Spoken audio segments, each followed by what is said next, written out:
ഒരു നിലപാട് മാറ്റവും ഞങ്ങൾ പറയുന്നില്ല. ഞങ്ങൾ കഴിഞ്ഞ പ്രാവശ്യം എഫിഡവിറ്റിൻ്റെ ഭാഗമായിട്ട് കൊടുത്ത കാര്യം അതിൽ തന്നെ ഉറച്ചു നിന്നുകൊണ്ടുള്ള ഭാഗങ്ങളാണ് ഇതിൻ്റെ ഭാഗമായിട്ട് കൂടി ചർച്ച ചെയ്യുമ്പോൾ പരിഗണിക്കുക. അത്രയേ ഉള്ളൂ. സുപ്രീം കോടതി ഇത് യഥാർത്ഥത്തിൽ നിങ്ങൾ മനസ്സിലാക്കണം. കേക്ക് പറയുന്നത്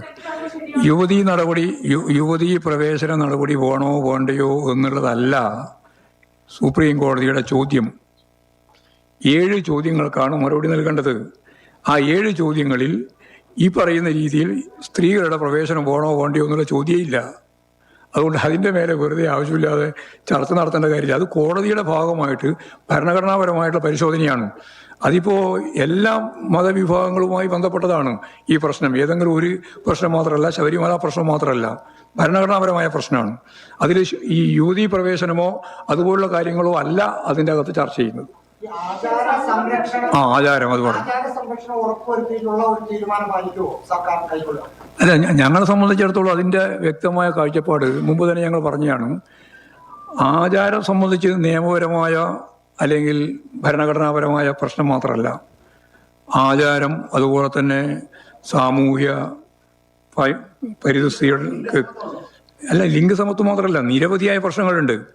ആ പ്രശ്നങ്ങളൊക്കെ പരിഹരിക്കുന്നതിന് ആവശ്യമായ രീതിയിലുള്ള പരിശോധിക്കാനാവുക ഗവൺമെൻറ്റിനോ ഹൈക്കോടതിക്കോ കോടതിക്കോ അല്ല, മറിച്ച് അതുമായി ബന്ധപ്പെട്ടുള്ള വളരെ ഫലപ്രദമായിട്ട് അറിവുള്ള ആളുകൾ, അത് ആചാരത്തിൻ്റെയോ ആവാം പരിഷ്കാരത്തിൻ്റെയോ ആവാം, അവരുമായി ചർച്ച നടത്തി ആവശ്യമായ നിലപാട് സ്വീകരിക്കണം എന്നുള്ളതാണ് പൊതുവെ ഞങ്ങൾ അന്നേ പറഞ്ഞത്. ആ നിലപാട് തന്നെയാണ് ഇപ്പോഴും ഞങ്ങൾ പറയുന്നത്.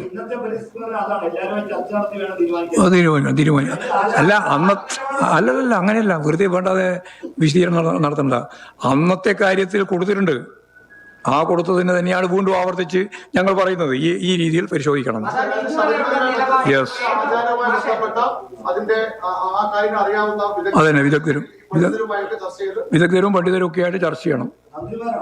പണ്ഡിതരുമായി. അല്ലെങ്കിൽ ഞങ്ങൾ ഏതെങ്കിലും കാലത്ത് വിശ്വാസികളെ വികാരം മാനിക്കാതിരുന്നിട്ടുണ്ടോ? എല്ലാ കാലത്തും വിശ്വാസികളുടെ വികാരം മാനിച്ചുകൊണ്ട് പ്രവർത്തിക്കുന്ന ഒരു പാർട്ടിയാണ് CPIM.